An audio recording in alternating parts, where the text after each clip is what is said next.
नमस्कार, मैं जितेंद्र चतुर्वेदी। अरविंद केजरीवाल के चेले धर लिए गए हैं। सवाल उठता है कौन से चेले, उनको जानेंगे, साथ ही साथ उस मुहिम को भी समझेंगे जो इन दिनों आम आदमी पार्टी के अगुआ अपने कंधे पर लेकर चल रहे हैं।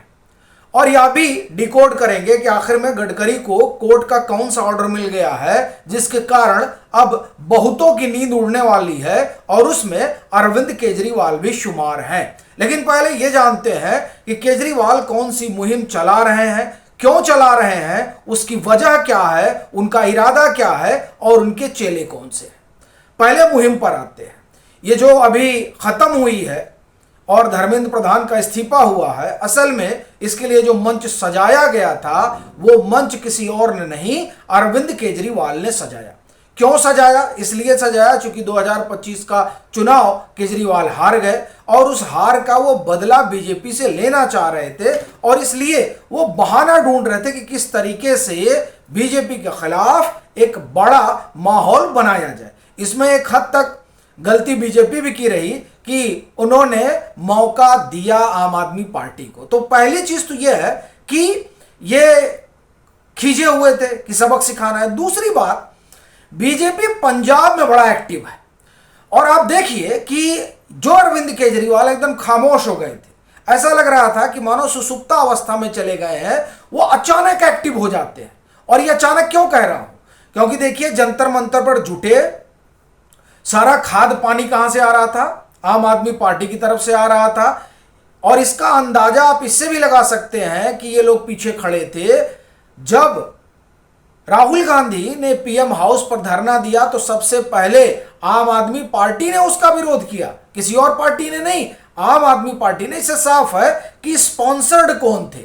ये पूरा जो जुटान है, स्पॉन्सर का एक कारण तो बताया, दूसरा कारण पंजाब है। देखिए वहां केंद्रीय गृह मंत्री अमित शाह एक्टिव है और उनके एक्टिविज्म को देखते हुए लग रहा है कि पंजाब निकल जाएगा आम आदमी पार्टी के हाथ से और इसको लेकर आम आदमी पार्टी डरी हुई है। उसका जो ये डर है, उस डर ने उसे क्या किया कि साहब अब जो है सीधे सीधे भाजपा के खिलाफ अभियान शुरू करो और उस अभियान में जहां से भी मदद मिल सके वो मदद लो। तो एक हार की खुन्नस और दूसरा पंजाब गवा देने का डर, ये दोनों चीजें इकट्ठा हो गई हैं। अब जब ये इकट्ठा हो गई है तो अरविंद केजरीवाल जो है वो सुर ताल सब दे रहे हैं। अभी शिक्षा वाला मसला था, उनको पता था कि एक ऐसा मामला है जिस पर एक बड़ा आंदोलन खड़ा किया जा सकता है, तो उसका उन्होंने प्रयोग किया और उसमें सफल रहे क्योंकि उनको फिर वामपंथियों का सहयोग भी मिल गया। कांग्रेस दूरी बनाए रखी लेकिन सहयोग वामपंथियों का इनको मिला और देखिए जो इनका पूरा अपना तंत्र है वो तंत्र लग गया। अब ये दूसरे उसमें चले गए हैं E20 वाले में। इनका इरादा है कि साहब E20 पर भी काम किया जाए, उस बाबत इन्होंने प्रेस कॉन्फ्रेंस की और शनिवार का दिन तय किया है, आने वाला शनिवार। और उन्होंने कहा कि साहब हम लोग जो है कॉन्स्टिट्यूशन क्लब में जुटेंगे। एक नंबर भी जारी किया अरविंद केजरीवाल ने, कहा कि जो लोग बाहर के हैं वो इस नंबर के जरिए हमसे जुड़ सकते हैं और जो है फिर हम लोग शनिवार को बात करेंगे। और अब हमको नितिन गडकरी का इस्तीफा चाहिए। कहा जाता है ना कि उतनी पांव पसारिए जितनी चादर होए। अरविंद केजरीवाल ये कहावत भूल गए। जब ये E20 को लेकर मुहिम चलाने की कवायद कर रहे थे और नितिन गडकरी के इस्तीफे की मांग कर रहे थे, उस दरमियान नितिन गडकरी कोर्ट से एक ऑर्डर लेकर आ रहे थे और वो जो ऑर्डर है वो उन तमाम लोगों के ऊपर कुठाराघात होने जा रहा है, वज्रपात होने जा रहा है जो लोग E20 को लेकर एक फॉल्स नैरेटिव गढ़ रहे हैं।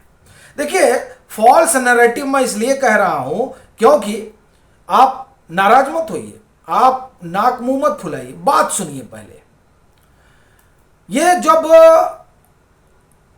तेल वाला मसला शुरू हुआ, क्राइसिस वाला, उसी के बाद ये चीजें क्यों निकल कर आ रही हैं, उसी के बाद ये क्यों हो रहा है, सवाल ये है। ऑयल क्राइसिस के बाद क्या इस बात में सच्चाई नजर नहीं आती नितिन गडकरी की कि उनके खिलाफ ऑयल लॉबी जो है वो खेल कर रही है? क्या आपको ये नहीं समझ में आता? इससे पहले भी मुहिम चली थी। अभी देखिए कोर्ट से ऑर्डर जो लेके आ रहे हैं वो ऑर्डर इसी संदर्भ में है कि हमारे खिलाफ कई सारे डीप फेक वीडियो बनाए गए सोशल मीडिया के मंच पे। अब मंच हटा नहीं रहे हैं, तो मंच हटा नहीं रहे हैं तो वो बाकायदे कोर्ट से ऑर्डर ले आए कि हम मंच हटाएंगे, चाहे मेटा हो चाहे यूट्यूब हो, उन लोगों को हटाना पड़ेगा। ऑर्डर लेके चले आए हैं। अब जाहिर सी बात है हटाना नहीं पड़ेगा तो डिफेमेशन का केस भी करेंगे। तो एक पूरी ब्रिगेड रही है जिसने नितिन गडकरी के खिलाफ अभियान चलाया है। और देखिए, एक बात मानिए या न मानिए वो आपकी मर्जी, लेकिन इससे एक बात ये भी समझ में आ रही है कि पहले धर्मेंद्र प्रधान और अब नितिन गडकरी और कांग्रेस अमित शाह, ये दरअसल एक मुहिम है जो बाकायदे चलाई जा रही है। उसमें आप ये मत कहिएगा कि वो धर्मेंद्र प्रधान का दिलाया तो उसके बाद यही होना था। मसला ये है ही नहीं है। मसला ये है कि अरविंद केजरीवाल ने पूरे हिंदुस्तान में उपद्रव फैलाने का, अराजकता फैलाने का लगता है मन बना लिया है। ये क्यों कह रहा हूं?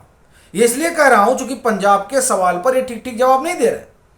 मैं आऊंगा इनके चेले कहां गए, थोड़ा दम रखिए, उस पर ठीक जवाब नहीं दे रहे हैं। पंजाब वाले पर इनसे प्रेस कॉन्फ्रेंस में पूछा गया तो उन्होंने कहा कि देखिए हमने तो शिक्षा पर बड़ा काम किया। ये कौन कह रहा है? ये अरविंद केजरीवाल की सरकार करी है, जिस सरकार पर शिक्षा मामले में ही कई सारे गंभीर आरोप लगाए गए हैं, लगे हैं। खुद मनीष सिसोदिया पे लगे हैं जो शिक्षा मंत्री हैं, उनके ऊपर लगे हैं। क्लासरूम वाला मसला, उसमें विजिलेंस की रिपोर्ट है और उस रिपोर्ट का हवाला देते हुए बीजेपी के तमाम नेताओं ने आरोप लगाए। आप सोचिए, विजिलेंस की रिपोर्ट है, लेकिन अरविंद केजरीवाल ने कहा कि साहब हमारे यहां कोई गड़बड़ी नहीं है। अच्छा, फिर इन्होंने कहा कि हमारे रहते हुए पेपर ही लीक नहीं होता था। ठीक है, तो उनका कहना है कि ये सब तो गड़बड़ बोल रहे हैं। तो जो पंजाब में लोग कह रहे हैं वो सब झूठ बोल रहे हैं। यानी अरविंद केजरीवाल ने पंजाब में जो चर्चा चल रही है उस चर्चा को भी जुटला दिया है पर्चा वाली। नहीं मान रहे हो? प्रेस कॉन्फ्रेंस उन्होंने कहा कि ये सब इन लोगों का प्रोपेगेंडा है, ये लोग जो है देख नहीं पा रहे हैं।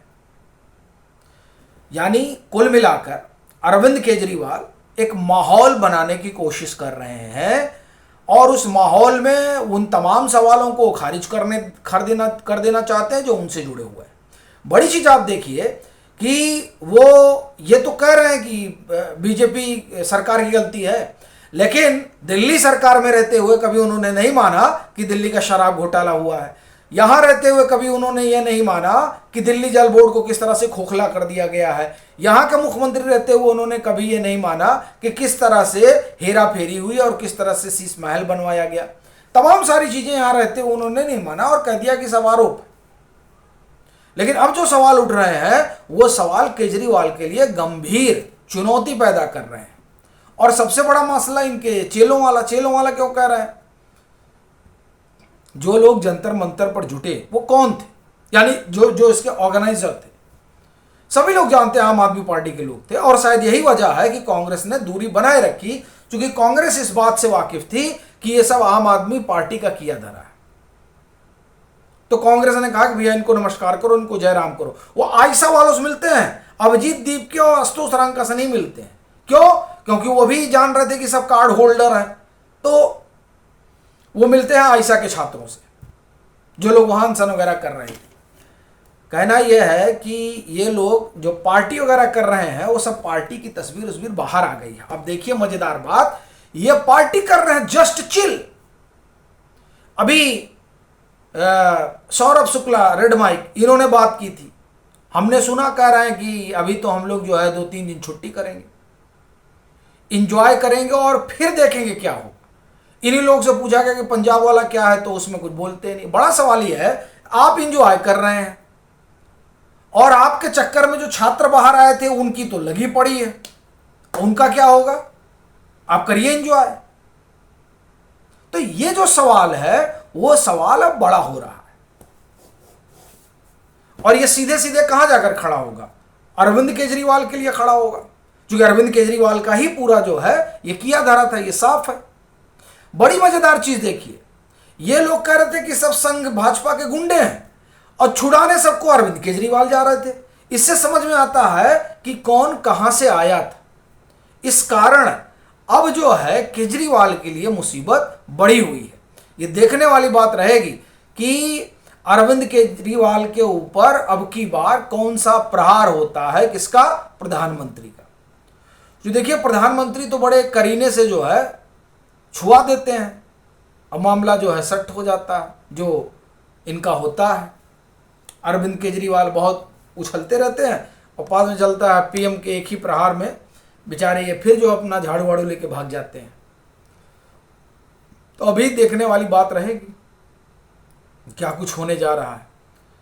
बाकी आप लोगों की क्या राय है ज़रूर साझा करिए और ये ध्यान रखिएगा, ये सीधे सीधे तख्ता पलट की तैयारी थी जिसके करता धरता कोई और नहीं अरविंद केजरीवाल थे। अभी भी उसमें वो लगे हुए हैं, E20 वाला उसी से जुड़ा हुआ है जिस बाबत उन्होंने शुक्रवार को कॉल की है। बाकी आप लोगों की अपनी क्या राय है ज़रूर आप कमेंट किया करिए, लाइक करिए और ज़्यादा से ज़्यादा आगे बढ़ाइए।